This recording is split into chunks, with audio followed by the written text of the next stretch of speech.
కప్పిపుచ్చి ఆ పాపాలను అన్నిటినీ కాంగ్రెస్ ప్రభుత్వం మీద నెట్టేసి ప్రజలను గందరగోళానికి లోను చేసి రాజకీయంగా లబ్ధి పొందాలనే కుట్ర చేస్తున్నారు.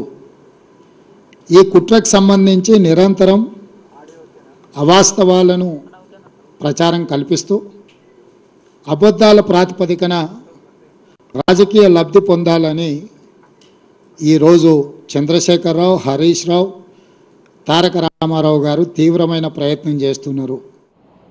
అందుకే బాధ్యత కలిగిన ప్రభుత్వము సంబంధిత శాఖ మంత్రి గారితో పాటు ముఖ్యమంత్రిగా మేము బాధ్యతలు చేపట్టిన తర్వాత మా ప్రభుత్వం ఏర్పడ్డ తర్వాత ఎలాంటి తప్పిదాలు జరగకపోను గత ప్రభుత్వం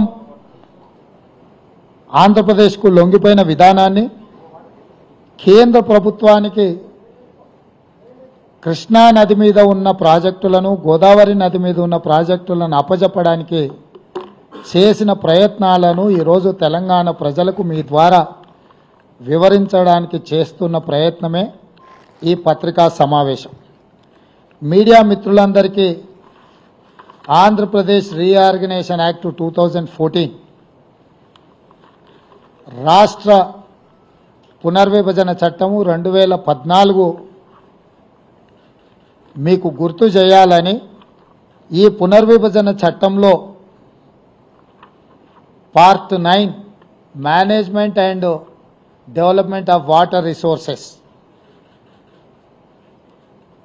సెక్షన్ 84లో స్పష్టంగా కృష్ణా నది మీద, గోదావరి నది మీద ఉన్న ప్రాజెక్టులను రివర్ మేనేజ్మెంట్ బోర్డుల ద్వారా కేంద్ర ప్రభుత్వానికి స్వాధీనం పరచడానికి అవసరమైన విధి విధానాలు ఈ రాష్ట్ర పునర్విభజన చట్టంలో section 84, section 85, section 86, section 87 almost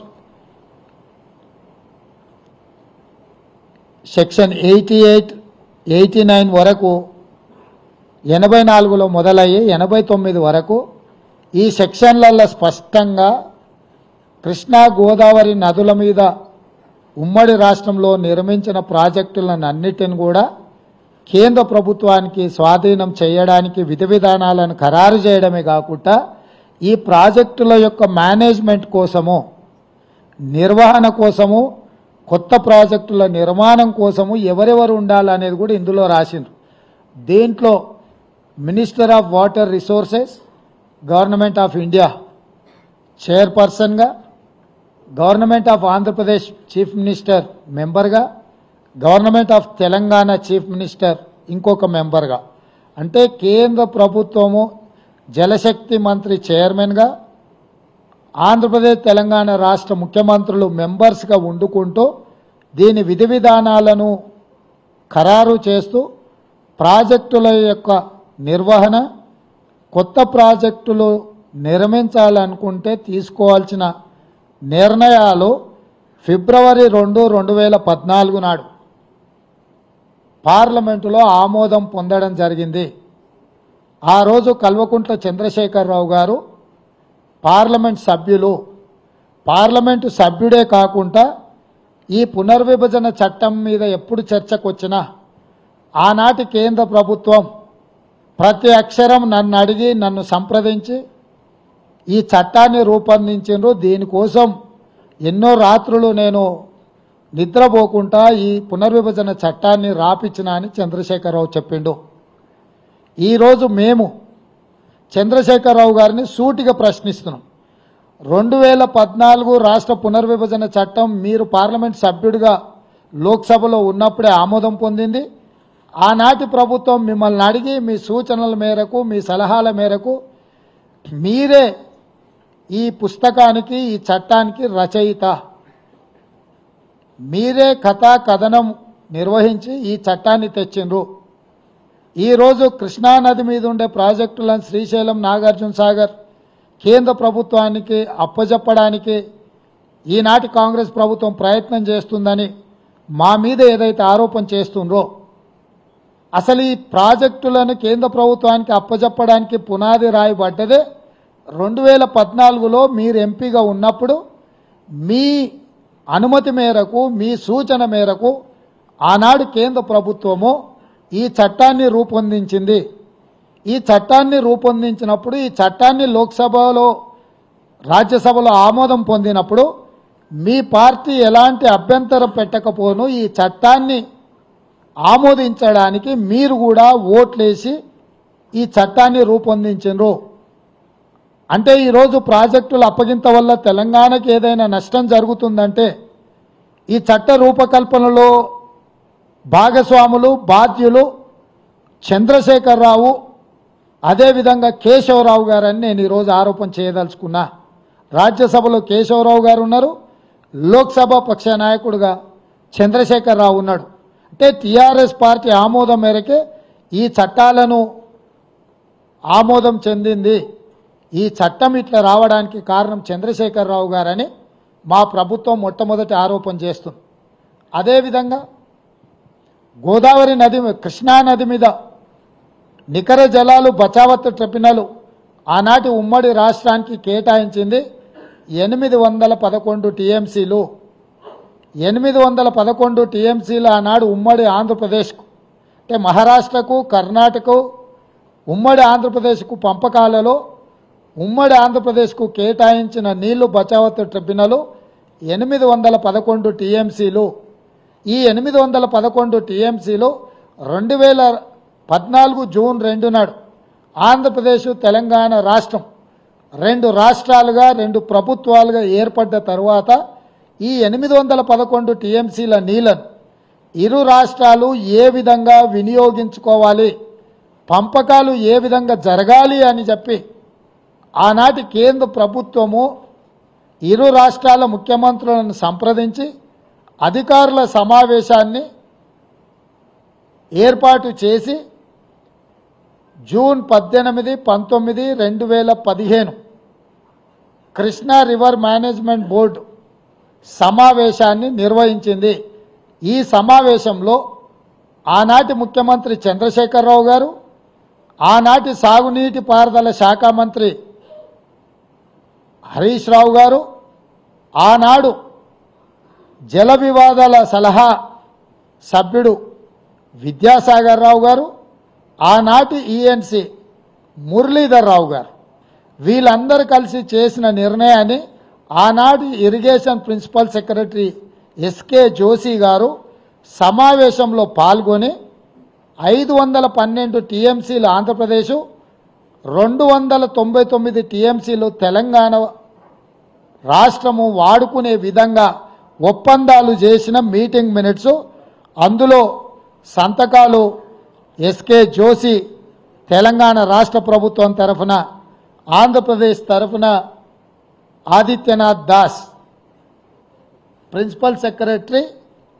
irrigation, అదేవిధంగా ఎస్కే జోషి ప్రిన్సిపల్ సెక్రటరీ ఐ&క్యాట్ తెలంగాణ, వీళ్ళిద్దరు కలిసి చంద్రశేఖరరావు ముఖ్యమంత్రి, హరీష్ రావు సాగునీటి పారుదల శాఖ మంత్రి, మురళీధర్ రావు ఈఎన్సీ ఇరిగేషన్గా జూన్ 18, 19, 2015 నాడు కేంద్ర ప్రభుత్వ పరిధిలో సమావేశాన్ని నిర్వహిస్తే ఈ సమావేశంలో మా తెలంగాణకు 299 టీఎంసీ నీళ్లు చాలు, 512 టీఎంసీ ఆంధ్రప్రదేశ్ తీసుకెళ్ళండి అని సంతకాలు పెట్టిన మీటింగ్ మినిట్స్ ఇవి. ఈరోజు తెలంగాణకు సగం నీళ్లు రావాలి కృష్ణానదిలో అంటే 405 టీఎంసీలు కావాలని ఏదైతే ఈరోజు మనకు 50% వాటా కావాలని ఆరోపణలు చేస్తుండ్రో, ఆనాడు 50% వాటా అడగకపోను వాస్తవంగా కృష్ణానది పరివాహక ప్రాంతం 68% తెలంగాణలో ఉంది, 32% మాత్రమే ఆంధ్రప్రదేశ్లో ఉంది.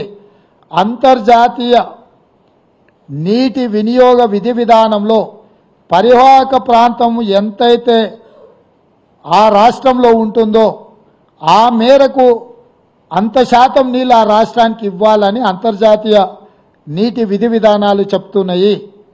అంటే 811 టీఎంసీలో 68% తెలంగాణకు తీసుకుంటే 500 పైచిలకు టీఎంసీలు తెలంగాణకు రావాలి, 200 పైచిలకు టీఎంసీలు మాత్రమే ఆంధ్రప్రదేశ్కు పోవాలి. కానీ పూర్తిగా దానికి ఉల్టా 512 టీఎంసీలు ఆంధ్రప్రదేశ్కి ఇచ్చేసి 299 టీఎంసీలే తెలంగాణకు సంతకం పెట్టి శాశ్వతంగా తెలంగాణకు రావాల్సిన నీటి హక్కులను ఆంధ్రప్రదేశ్కు దారదత్తం చేసిన దుర్మార్గుడు ఎవరైనా ఉన్నాడు అని అంటే కల్వకుంట్ల చంద్రశేఖరరావు. ఇది అధికారిక పత్రము, అధికారిక సాక్ష్యం. ఇక్కడనే పారాగ్రాఫ్ 3లో స్పష్టంగా state come to be 512 TMC in Andhra Pradesh and 299 TMC in Telangana. స్పష్టంగా నీటి పంపకాల మీద స్పష్టంగా సంతకం పెట్టి శాశ్వతంగా మనకు రావాల్సిన దాదాపుగా 500 టీఎంసీ నీటి హక్కులను ఆంధ్రప్రదేశ్కు దారదత్తం చేసి సంతకం పెట్టింది చంద్రశేఖరరావు, హరీష్ రావు, మురళీధర్ రావు గారు ఎస్కే జోషితో సంతకం పెట్టించి ఆ సమావేశంలో వాళ్ళు మీటింగ్ మినిట్స్ రికార్డ్ చేసిండ్రు. ఆ తర్వాత 2015 నుంచి ఈ రోజు వరకు ప్రతి సంవత్సరం ఈ ఒప్పందాన్ని పునరుద్ధరించి 2019 వరకు ఈ రకంగా సంతకాలు ప్రతి సంవత్సరం పొడిగించి 2019లో ఎంత బరితెగించిందంటే ఇక ప్రతి సంవత్సరం మేము వచ్చి ఏం సంతకం పెడతాం, బచావత్ ట్రిబ్యునల్ నీటి పంపకాలు తేల్చే వరకు శాశ్వతంగా ఈ విధంగానే నీళ్లు వినియోగించుకుందామని చెప్పి 2019లో నిస్సిగ్గుగా ఈ సమావేశంలో ఆనాటి చంద్రశేఖరరావు ప్రభుత్వము మాట్లాడింది అనంటే ఎంత బరితెగించిండ్రో ఇదొక ఉదాహరణ. అదేవిధంగా ఈరోజు పదే పదే ఈ ప్రాజెక్టులన్నిటిని కూడా ఆంధ్రప్రదేశ్కు కేంద్ర ప్రభుత్వానికి అనుకూలంగా తెలంగాణ ప్రభుత్వము ఈ ప్రభుత్వం వచ్చినాక వీళ్ళు ఈ విధంగా నిర్ణయాలు చేసిండ్రు. దీనివల్ల తెలంగాణకు నష్టం జరుగుతుందని హరీష్, కేటీఆర్ అదేవిధంగా చంద్రశేఖరరావు మాట్లాడుతున్నాడు. ఈరోజు మీకు 27/5/2022 నాడు కేంద్ర ప్రభుత్వం, ఆంధ్రప్రదేశ్ ప్రభుత్వం, తెలంగాణ ప్రభుత్వం కూర్చొని రాసుకున్న meeting minutes 16th KRMB meeting minutes స్పష్టంగా దీంట్లో item number 16.7 handing over of Srisailam and Nagarjuna Sagar projects to KRMB అంటే కృష్ణా రివర్ మేనేజ్మెంట్ బోర్డ్ స్పష్టంగా 27/5/2022 నాడు కేంద్ర ప్రభుత్వము నిర్వహించిన కేఆర్ఎంబి మీటింగ్లో తెలంగాణ రాష్ట్ర ప్రభుత్వం స్పష్టంగా ఈ ప్రాజెక్టులను హ్యాండ్ ఓవర్ చేస్తామని చెప్పి స్పష్టంగా ఒప్పందం చేసుకొని ఆ మీటింగ్లో ఒప్పుకొని వచ్చిండ్రు. స్పష్టంగా వీళ్ళు retreating that government of Telangana has no objection to the handing over of components. అంటే ఈ 15 ప్రాజెక్టులను మేము ఏమాత్రం అభ్యంతరం లేకుండా కృష్ణానది మీద ఉన్న ప్రాజెక్టులను అన్నిటిని కూడా మేము హ్యాండ్ ఓవర్ చేస్తామని చెప్పి ఒప్పందాల మీద సంతకాలు పెట్టిన మీటింగ్ మినిట్స్. ఇది 2022లో జరిగిన మీటింగ్. అదే విధంగా 17వ కృష్ణా రివర్ మేనేజ్మెంట్ బోర్డు మీటింగ్లో కూడా ఇది కూడా 19/5/2023 16వ మీటింగ్ ఏమో 2022లో జరిగితే 17వ Krishna river management board meeting 2023లో జరిగింది. ఇందులో కూడా స్పష్టంగా వాళ్ళు ఎక్కడ కూడా అభ్యంతరం పెట్టకుండా ఈ ప్రాజెక్టులను అన్నిటిని కూడా ఎక్కడ కూడా మేము అభ్యంతరం పెడుతున్నాము అని చెప్పకుండా స్పష్టంగా వాళ్ళకి ప్రాజెక్టులను హ్యాండ్ ఓవర్ చేయడానికి 2023లో కూడా మళ్ళీ ఆనాటి తెలంగాణ ప్రభుత్వం చంద్రశేఖరరావు ముఖ్యమంత్రిగానే కాదు సాగునీటి పారుదల శాఖ మంత్రిగా 2019 తర్వాత చంద్రశేఖరరావే ఉన్నాడు. చంద్రశేఖరరావు గారే స్వయంగా ఆయన నేతృత్వంలో ఉన్న శాఖ 19/5/2023 నాడు 17వ కృష్ణా రివర్ మేనేజ్మెంట్ బోర్డు మీటింగ్లో స్పష్టంగా ఈ ప్రాజెక్టులను కేంద్ర ప్రభుత్వానికి హ్యాండ్ ఓవర్ చేస్తున్నామని వాళ్ళు ఈ నిర్ణయం తీసుకున్నారు. 4వ డాక్యుమెంట్ మీ ముందల నేను పెడుతున్నది demand for grants. Government of Telangana policy statement on the demand of grant on irrigation and command area development department for 2023-24 అంటే 2023 మార్చిలో ప్రవేశపెట్టిన budget grants, demands and grants అంటే ఈ శాఖలో దేనికి ఎన్ని నిధులు ఎందుకోసం కేటాయించాలని 2023 మార్చ్ బడ్జెట్ సమావేశాలల్లో కేసీఆర్ సాగునీటి పారుదల శాఖ మంత్రిగా ప్రవేశపెట్టిన బడ్జెట్ ఇది. దాంట్లో స్పష్టంగా పేజీ నెంబర్ 114 ఈ డిమాండ్ ఫర్ గ్రాంట్స్లో ఉన్న 114వ పేజీలో స్పష్టంగా the state of Telangana has proposed to hand over only the components of the common projects namely Srisailam and Nagarjuna Sagar in Krishna river basin and Peddabagu medium irrigation project in Godavari basin accordingly. And దీని కోసమైనా seed money of rupees 200 crores each to be KRMB and GRMB. ఈ రెండు ప్రాజెక్టులను hand over చేస్తే వీటి నిర్వహణ కోసము Krishna river management బోర్డుకు 200 కోట్లు, గోదావరి రివర్ మేనేజ్మెంట్ బోర్డుకి ఇంకొక 200 కోట్లు స్పష్టంగా ఈ నిధులను కేటాయించుకుంటూ 2023 మార్చి బడ్జెట్లో 400 కోట్ల రూపాయలు హ్యాండ్ ఓవర్ చేసిన వాటిని నిర్వహించడానికి ఈ బడ్జెట్లో స్పష్టంగా పొందుపరిచాడు. అంటే 2023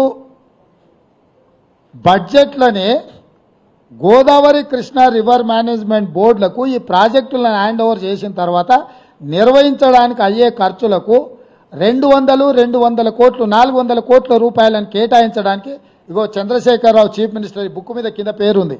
మీకు ఎవరికైనా మళ్ళీ ఏమైనా అనుమానం ఉండి ఇది వెనక ముందు అనుకున్నారు, మళ్ళీ ఆ మంత్రివర్గంలో కూడా ఎవరికేం సంబంధం లేదు. ఇక్కడ రాసిండు K Chandrashekar Rao demand number so K Chandrashekar Rao chief minister. ఈ పుస్తకంలోనే 114వ పేజీలో కృష్ణా రివర్ మేనేజ్మెంట్ బోర్డుకు కృష్ణా నది మీద ఉన్న ప్రాజెక్టులను స్వాధీనం చేయడం, గోదావరి నది మీద ఉన్న గోదావరి ప్రాజెక్టులను హ్యాండ్ ఓవర్ చేయడానికి చంద్రశేఖరరావు స్పష్టంగా నిధులను కేటాయించిన విషయం. ఇది 2014లో మొదలై 2023 వరకు జరిగిన వివిధ సందర్భాలలో చంద్రశేఖరరావు ముఖ్యమంత్రిగా, సాగునీటి పారుదల శాఖ మంత్రిగా, హరీష్ రావు సాగునీటి పారుదల శాఖ మంత్రిగా, ఆ తర్వాత ఆర్థిక మంత్రిగా, అంటే మొత్తం వ్యవహారము హరీష్ రావు 5 ఏళ్ళు సాగునీటి పారుదల శాఖ మంత్రిగా ఉన్నప్పుడు చంద్రశేఖరరావు ముఖ్యమంత్రి ఉండు. చంద్రశేఖరరావు 5 సంవత్సరాలు సాగునీటి పారుదల శాఖ మంత్రిగా ఉన్నప్పుడు హరీష్ రావు గారు 5 సంవత్సరాలు ఆర్థిక మంత్రిగా ఉన్నాడు. అంటే ఈ ఒప్పందాలు కానీ, ఈ చట్టాలు కానీ, ఈ నిధులు కానీ, నిధుల కేటాయింపు కానీ, ప్రాజెక్టులను కేంద్ర ప్రభుత్వానికి స్వాధీనం చేయడానికి జరిగిన తతంగమంతా మామ అల్లుళ్ళు మంత్రులుగా ముఖ్యమంత్రిగా ఉన్నప్పుడే జరిగిన ఆధారాలు పూర్తిగా ఈరోజు తెలంగాణ ప్రజలకు మీ ద్వారా వివరించదలుచుకున్నా. ఇది ఒక కోణం. చట్టం చేయడం, చట్టాన్ని అమలు చేయడం, ప్రాజెక్టులను నిర్వహించడానికి నిధులను కేటాయించడం అనేది పరిపాలన పరంగా జరిగిన నిర్ణయాలు. ఇవొక్క పక్కనైతే ఆనాడు పదే ఈనాడు కూడా చంద్రశేఖరరావు కృష్ణానది జలాలను రాయలసీమ ప్రాంతానికి, కృష్ణా డెల్టా ప్రాంతానికి తరలించకపోతుంటే కాంగ్రెస్ పార్టీ హారతులు ఇచ్చింది, కాంగ్రెస్ పార్టీ నీళ్లను తరలించకపోవడానికి సహకరించింది ఉమ్మడి రాష్ట్రంలో అని చాలా సందర్భాలలో ఉపన్యాసం చెప్తుంటాడు. నేను ఈరోజు ఇక్కడున్న చాలామంది సీనియర్ పాత్రికేయ మిత్రులు ఆ రోజు కూడా జర్నలిజంలో ఉన్నారు, పాత్రికేయులుగా పనిచేసినారు, తెలంగాణ ఉద్యమకారులుగా మీరు కూడా ఉద్యమంలో పాల్గొన్నారు. 2004 నాడు రాజశేఖర రెడ్డి గారి నేతృత్వంలో ఏర్పడ్డ కాంగ్రెస్ ప్రభుత్వంలో 6 మంది మంత్రులు ప్రమాణ స్వీకారం చేశారు. మీకు అందరు గుర్తుంది కదా. రాష్ట్రంలో కేంద్రంలో మన్మోహన్ సింగ్ గారి నేతృత్వంలో కేంద్ర ప్రభుత్వాన్ని ఏర్పాటు చేస్తే టీఆర్ఎస్ నుంచి 2 మంత్రులు చేశారు. ఒక ఆయన పేరు కల్వకుంట్ల చంద్రశేఖరరావు, ఇంకొక నాయకుడి పేరు ఆలే నరేంద్ర గారు. రాష్ట్రంలో 6 మంది మంత్రుల హరీష్ రావు ఒక మంత్రి. 6 మంది మంత్రుల్లో నాయని నరసింహారెడ్డి గారు కూడా మంత్రిగా ఉండి కడప జిల్లా ఇన్ఛార్జ్ మంత్రి. 2004లో కాంగ్రెస్ నేతృత్వంలో ఏర్పడ్డ ప్రభుత్వంలో ఆనాడు టీఆర్ఎస్ పార్టీ భాగస్వామ్యము మంత్రివర్గంలో ప్రభుత్వంలో ఆ ప్రభుత్వంలో 6 మంది మంత్రులలో హరీష్ రావు ఈరోజు పెడబొబ్బలు పెట్టి హరీష్ రావు గారు మంత్రిగా ఉండడమే కాదు నాయన నరసింహారెడ్డి గారు కడప జిల్లా ఇన్ఛార్జ్ మంత్రి 11,000 క్యూసెక్కులతో ఉన్న పోతిరెడ్డిపాడు యాక్చువల్గా పోతిరెడ్డిపాడు కానీ తెలుగు గంగ కానీ ఒకటి 15 టీఎంసీలు ఒక ప్రాజెక్టుకు అదేవిధంగా చెన్నైకి నీళ్లు పంపించే తెలుగు గంగ ప్రాజెక్టుకు 17 టీఎంసీలు 19 టీఎంసీలు మొత్తం కలిపి కేవలము కృష్ణానది జలాల నుంచి శ్రీశైలం ప్రాంతం నుంచి వాడుకోవడానికి కేటాయించింది 34 టీఎంసీలే 11,000 క్యూసెక్స్తోని ఉన్న పోతిరెడ్డిపాడును పొక్క పెద్దగా చేయడానికి నిర్ణయం తీసుకున్నప్పుడు నాయన నరసింహారెడ్డి గారు హరీష్ రావు గారు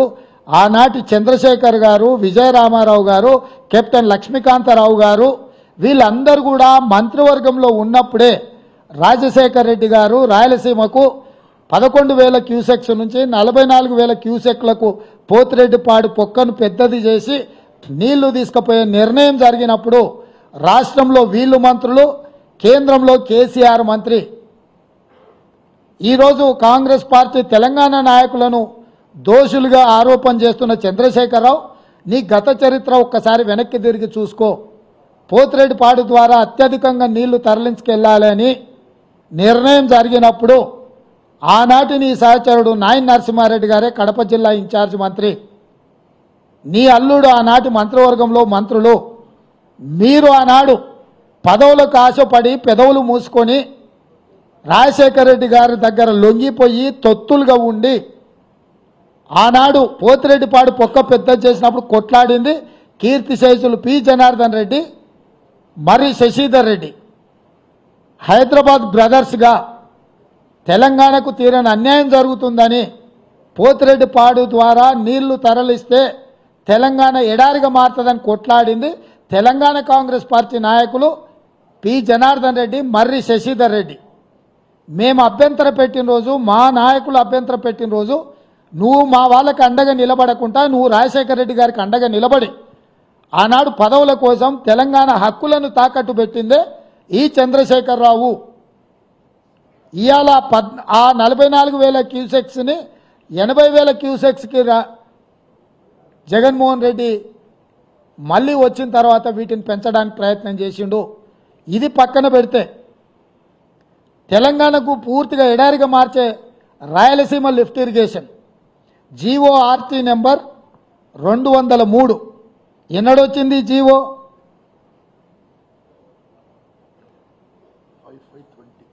5520 ఎస్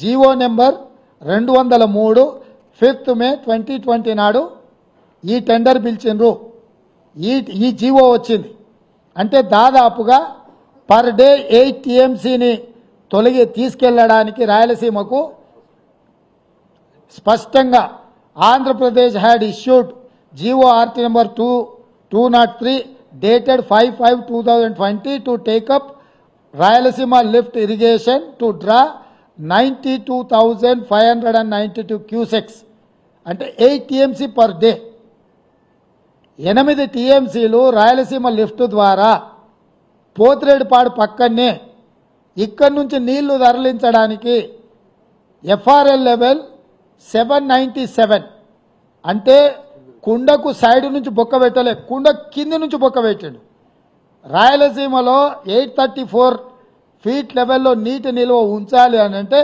797 ఫీట్ల దగ్గర అంటే బురద కూడా తరలించకపోవడానికి రాయలసీమ లిఫ్ట్ ఇరిగేషన్కు మే 5, 2020 నాడు జీవో నెంబర్ 203 విడుదల జరిగింది జగన్మోహన్ రెడ్డి గారు ఆంధ్రప్రదేశ్ ముఖ్యమంత్రిగా ఈ కార్యక్రమాలు చేపట్టిండు దీనికంటే ముందు ఏ రోజు ఈయన ఇంటికి జగన్మోహన్ రెడ్డి గారు వచ్చిండ్రు ఆల్మోస్ట్ దానికంటే జనవరి 14, 2020 జనవరి 14, 2020 నాడు జగన్మోహన్ రెడ్డి గారు ప్రగతి భవన్లో కేసీఆర్ను కలిసి పంచభక్ష పరమాణాలు తిని కృష్ణానది మీద జలాల మీద 6 గంటలు రివ్యూలు చేసి కేసీఆర్ గారే జీఓఆర్టీ నెంబర్ 203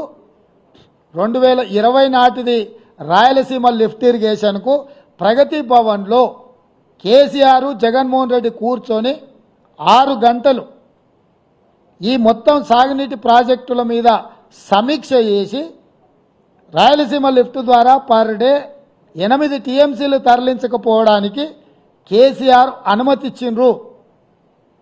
అంటే తెలంగాణకు ఇంకొక పిడుగు లాంటి వార్త రాయలసీమ లిఫ్ట్ ఇరిగేషన్.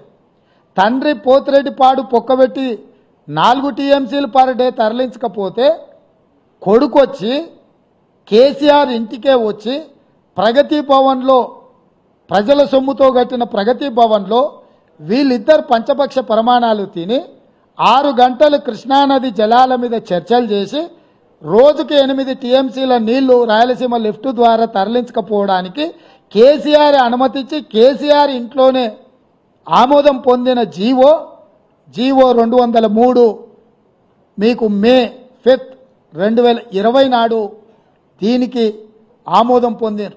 దాని తర్వాత దీని టెండర్లు అయిపోయి దీన్ని పూర్తి చేసి దీన్ని అగ్రిమెంట్లు చేసే సందర్భం వచ్చినప్పుడు 5 ఆగస్టు రోజు 2020 నాడు రివర్ మేనేజ్మెంట్ బోర్డు మీటింగ్ పిలిచింది. ఆ రోజు మీటింగ్కి పోతే ఈ టెండర్ అగ్రిమెంట్ జరగకుండా అభ్యంతరం పెట్టడానికి అవకాశం ఉండే. కానీ 10 తారీఖు నాడు 10/8/2020 నాడు ఈ టెండర్ లాస్ట్ డేట్ ఉండే. 5 ఆగస్టు 2020 నాడు Krishna river management board meeting పిలిచింది కేంద్ర ప్రభుత్వం.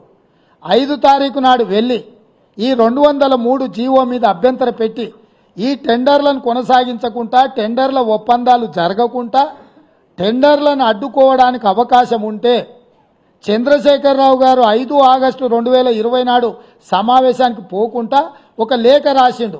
ఏమని? ఆగస్టు 20 వరకు నేను చాలా కార్యక్రమాలలో బిజీగా ఉన్నా, ఆగస్టు 20 తర్వాత నువ్వు సమావేశం పెడితే నేను వస్తా అని చెప్పి ఇరిగేషన్ సెక్రటరీ రజత్ కుమార్తోని ఆయన లేఖ రాపిచ్చిండు. ఆ రోజు ఉండే ఇరిగేషన్ ఎందుకు లేఖ రాపిచ్చిండు? 10/8/2020 నాడు ఈ రాయలసీమ లిఫ్ట్ ఇరిగేషన్ టెండర్లు తెలిసి ఒప్పందాలు ఈ లోపల అయిపోతాయి, మెగా కృష్ణారెడ్డికి కాంట్రాక్టులు కట్టబెట్టిన తర్వాత అప్పుడు పోయి మాట్లాడవచ్చులే అని చెప్పి కేవలం కమిషన్లకు లొంగిపోయి జగన్మోహన్ రెడ్డితోని చీకటి ఒప్పందం చేసుకొని 5 ఆగస్టు 2020 నాడు రివర్ మేనేజ్మెంట్ బోర్డు కేంద్ర ప్రభుత్వం పిలిచిన మీటింగుకు వెళ్ళలేదు. మీటింగులో రాయలసీమ లిఫ్ట్ మీద అభ్యంతరం పెట్టలేదు. అందుకే 10 ఆగస్టు 2020 నాడు టెండర్లు తెరిచిండ్రు. టెండర్లు ఒప్పందాలు జరిగినాయి. రాయలసీమ లిఫ్ట్ 8 టీఎంసీలు తరలించకపోవడానికి పనులు పూర్తి అవ్వే పరిస్థితి వచ్చింది. రాయలసీమ లిఫ్ట్ ఈరోజు అక్కడ పునాది రాయబడి పూర్తి కావడానికి కేసీఆర్ ధనదాహము, కేసీఆర్ ఈ రాయలసీమ లిఫ్ట్ నుంచి కృష్ణానది జలాలను తరలించకపోవడానికి ఇదొక కుట్ర జరిగింది. అదేవిధంగా చంద్రబాబు నాయుడు గారు ఉన్నప్పుడు ముచ్చుమర్రి కట్టిండ్రు. ముచ్చుమర్రి కూడా సేమ్ 800